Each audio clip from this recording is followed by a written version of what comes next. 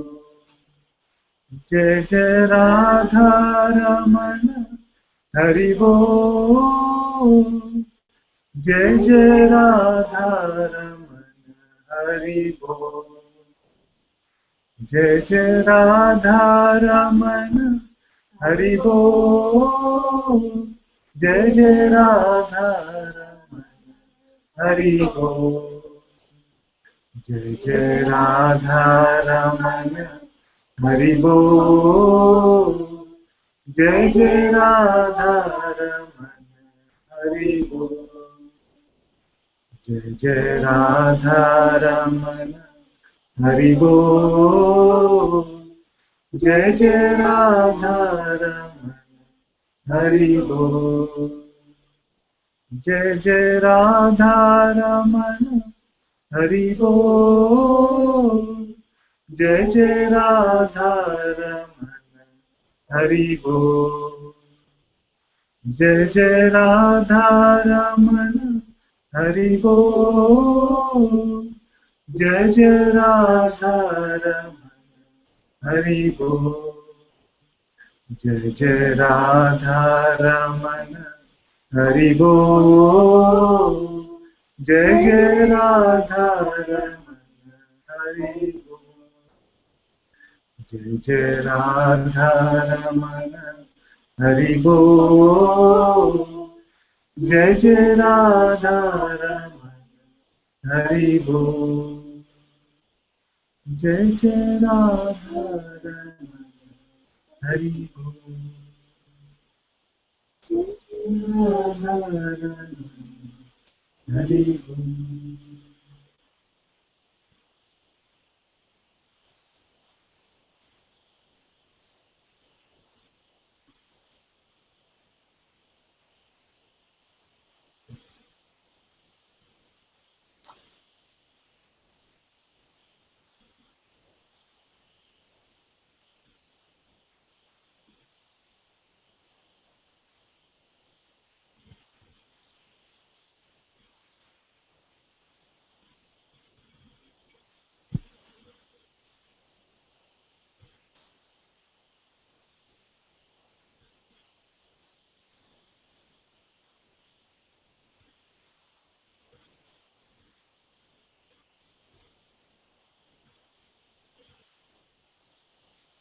So much for decisions.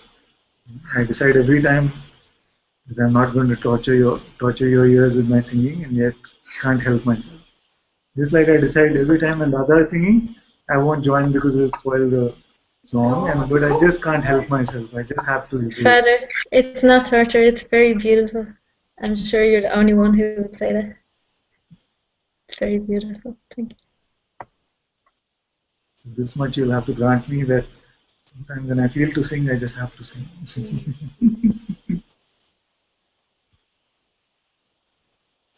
You can play the invocations now. Maybe.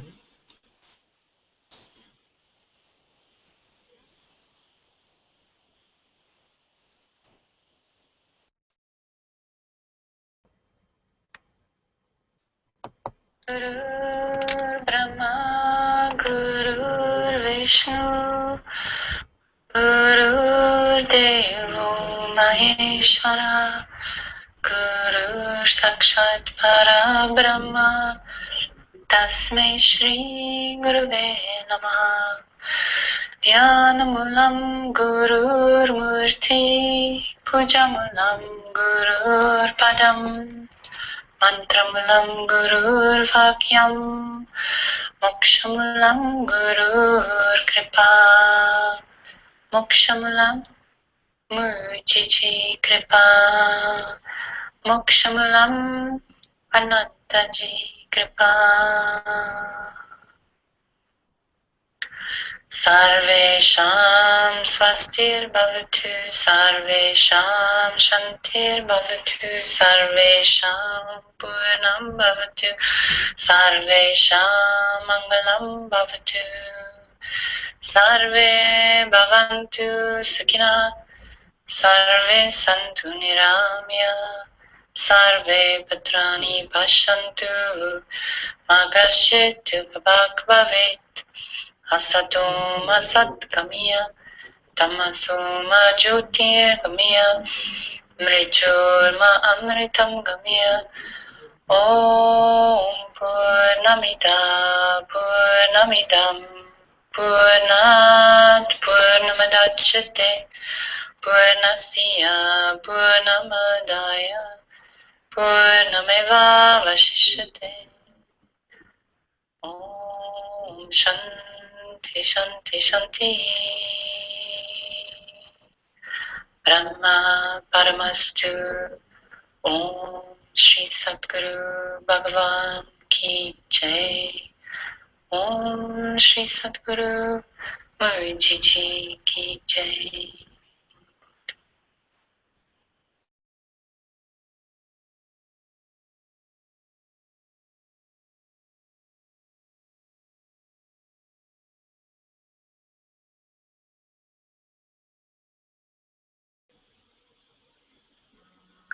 Thank you all so very much for being in Satsang today. Guru Shri Mujiji Ki Jai. Satguru Shri Ananta Ji Ki Jai. Jai. Yay. Jai. Jai. I must run now because I had a 6:30 meeting which I forgot about. And I'm getting calls. Love you all so very much.